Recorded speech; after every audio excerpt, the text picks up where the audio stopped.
ओम श्री गणेशाय नमः। नमस्कार मित्रों, आपके अपने YouTube चैनल आस्था की ज्योति में आप सभी का स्वागत है।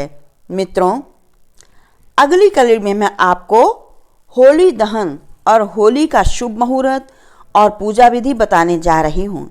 ध्यान से सुनें। मित्रों, कोई भी पूजन यदि उसकी विधि और शुभ मुहूर्त में किया जाता है तो उसका फल अवश्य ही प्राप्त होता है।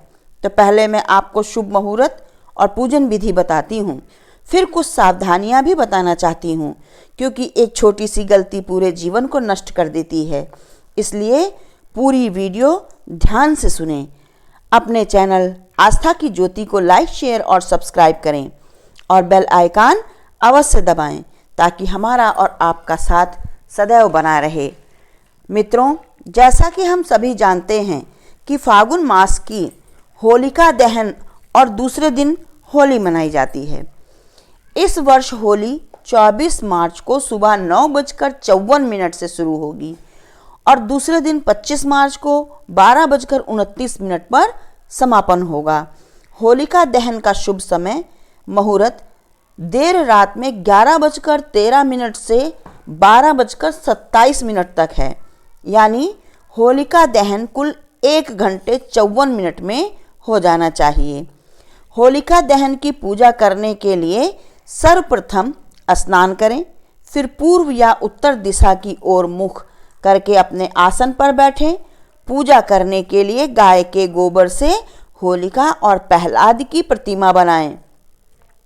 पूजन सामग्री में रौली, फूल माला, कच्चा सूत, गुड़, साबुत हल्दी, मिठाई, फल, मूंग, बताशे, गुलाल, नारियल, लौंग, इलायची, सतंजा यानी कि 7 प्रकार का अनाज एक लोटे में जल लेकर जाएं और विधि विधान से होलिका का पूजन करें और मिठाई, फल अवश्य चढ़ाएं।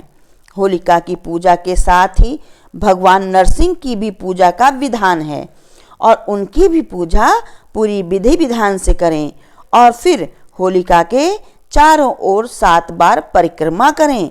कुछ लोग छोटे छोटे उपलों की माला भी बनाते हैं और पूजन में सबसे पहले होलिका पर जल छिड़कें, फिर रौली, हल्दी, अक्षत, कच्चा सूत, फल, फूल, मिष्ठान, सतंजा, उपलों की माला, फूल माला इत्यादि पूजन की सभी सामग्री चढ़ाएं। फिर गणेश का ध्यान करें। होली की 7 बार परिक्रमा भगवान नरसिंह का ध्यान करके करें और परिक्रमा करते समय ओम होलिकाय नमः, ओम नरसिंहाय नमः, ओम प्रहलादाय नमो नमः ऐसा करके 7 परिक्रमा करें और जल समर्पित करें। पूजन की जगह से राख ठंडी होने पर अपने माथे पर उसका तिलक अवश्य लगाएं और घर के सभी सदस्यों को उस राख का तिलक लगाएं और होली की राख घर में लेकर आएं और पूरे घर में छिड़कें, कोने कोने में छिड़कें। इससे घर की सभी नकारात्मक ऊर्जा का अंत होता है और दूसरे दिन आनंद और उत्साह के साथ होली खेलें। परंतु एक बात का ध्यान रखें, इस दिन आपको कुछ सावधानियां भी बरतनी है, नहीं तो आपको बर्बाद भी किया जा सकता है। इस दिन लोग घर उतार, प्रेत बाधा, रोग मुक्ति, काली नज़र का उतार करते हैं और गली या सड़क पर डाल देते हैं।